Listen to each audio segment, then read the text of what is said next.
We are back and we are chatting away. Bob is here, Jim is here. Of course, our guest host, our real live host, Greg, is here, exactly. But we're talking about at what age do we call each of you. And during the break, we were actually talking about how we end up with you first, but we really shouldn't. You should be first on our list of who to call. And what does that look like? I'm 63 years old. What do I say when I call you, and what do I want?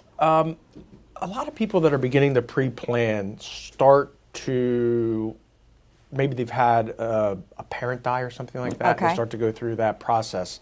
They go to the attorney, they get a trust drawn up, power of attorney, living will, those type of things.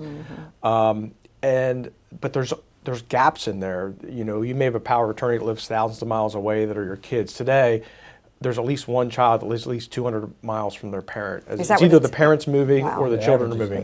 Is it really? So there's a gap there. So if there is a problem for somebody to come here, who's going to coordinate all that care? Who's going to go to the appointments with their parents or their loved one? Who's going to be objective?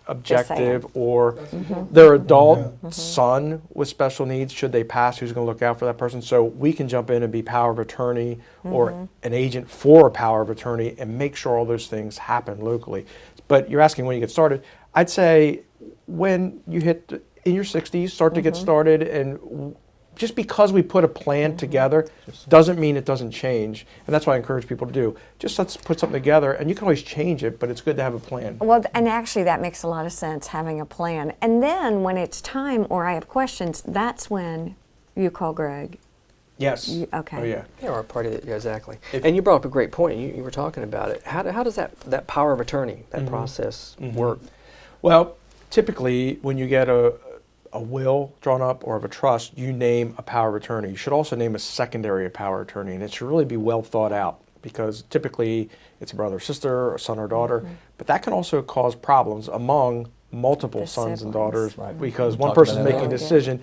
So in some cases, it's good to have an objective third party, but in other cases, when there is a power of attorney, or if you don't have a power of attorney, we can act as that person. We're insured by Lloyd's of London. We have all types of systems. We back up all of our records, and they're saved in a safe, HIPAA-compliant backup system. So we can really serve all those things and keep your records for you and act as that power of attorney or even a guardian. Gotcha. Makes sense. And then talking about the pre-plan, because that's what we're talking about, New Year's resolutions and pre-planning. You know, and pre-planning, estates pre-planning, funerals pre-planning, all of that. One of the things that you said, and I had asked you before, is do we know what we want? Well, most people do, but you'd be surprised how many don't.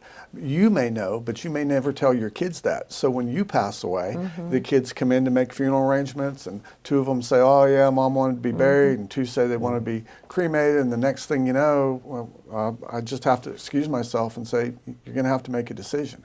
So you may know, but you may not have conveyed that to your children. Do you two talk then? We have been, yeah. So if let's say you are my advocate at this point, because you know, the system can be pretty overwhelming and daunting, and I'm not sure I would even know the questions to ask. I think that's where you would be really great. And that's where, you know, I talk with Greg, and we vet all of the people that we refer. Everybody that I've referred or IKOR refers locally, we've known or we've talked to face to face. So I will give Jim a heads up that, hey, this is a customer that really wants to maybe get this taken care of.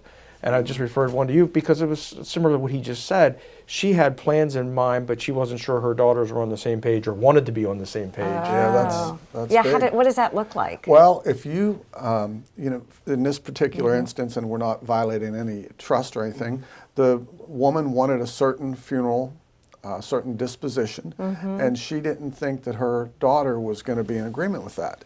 Now, if she comes in and signs the paperwork and prepays and makes it irrevocable, it's locked in. Nobody can change it. Okay. Unless you went to a court and spent the money getting a judge to revoke it, and that's usually not going to happen. If I want to be sprinkled over the ocean for shark bait and I come in and sign it, then that's the deal. And that's what it is. If you were to tell me that, Right. I don't do that, but I know who will handle that. Exactly. And that's sort of where IKOR comes in. I might rephrase that a little differently. Okay, fine. The All right, shark bait there's thing, that. Yeah, the shark bait might be a little different. I thought you That's wanted to be just what she bronzed. wants. I did. Oh, I know. okay. Well, that was last week. Oh, This okay, week, change. right? But it does change, and people change where they live. They put down their kids, and their kids get married and move away. And it's a dynamic process. It really is. Even as you get older, people might change churches. They might, they might live at the Seabrook, and then they Right. might, maybe they move to someplace in Bluffton, something like that. I was going to ask you, what is protocol, or is there a protocol? My mom, it was funny, my mom and dad asked, do you want to be buried in Ohio, which is where I was born? And never even thought of, look at all three of you, I never even thought about that, because Hilton Head has been my home for 40 years. How do you advise? You have to ask. Whenever someone comes in and talks to me, the first thing I'm going to say is, do you know what you want? And if I do my job correctly, Okay. I not only answer all the questions that people come in with, but I generate some new ones that they have to think about. And I know that I've got in their head when we don't finish it on the first visit, because they'll go, I don't know, Interesting. I have to way to think think about about it. that. I never thought of that. And that's when I know that I've really helped them. Do you go in, Bob, with your clients? In other words, would you go to see Greg? Would you go to see Jim? I mean, how does all that work? A lot of times I do, but I don't have to. I would Okay. sort of leave it up to the client, and they would leave it up to me. They're fine. And I referred somebody recently that I didn't. I had somebody else that I did. So Okay. it depends on what the client's wishes are. Yep. And Bob, I know you're new to the area, so we're very curious as far as what geographical area do you service as far as? We serve Greater Beaufort and all of Savannah. Okay. So Oh, wow. Pretty big area. Then do you have other agents, if you will? Or what is... We have our main really agent person is our nurse advocates, and okay. they're registered nurses. In our case, they're both nurse practitioners, and they are really our wow. main conduit with the clients that really handle everything, especially has to do with medical. When it comes to some of the logistics and planning and referrals for other services, I sort of try to handle that. So do I have one advocate for myself? In other words, I would call Greg consistently, say, Greg, Yeah, here's right. what I need, here's what I need, here's what I need. You do, yes. Okay. You have one advocate primarily, and you have other support too if something happens to somebody. Sure. We're going to need to take a break. Stay with us. We'll be right back.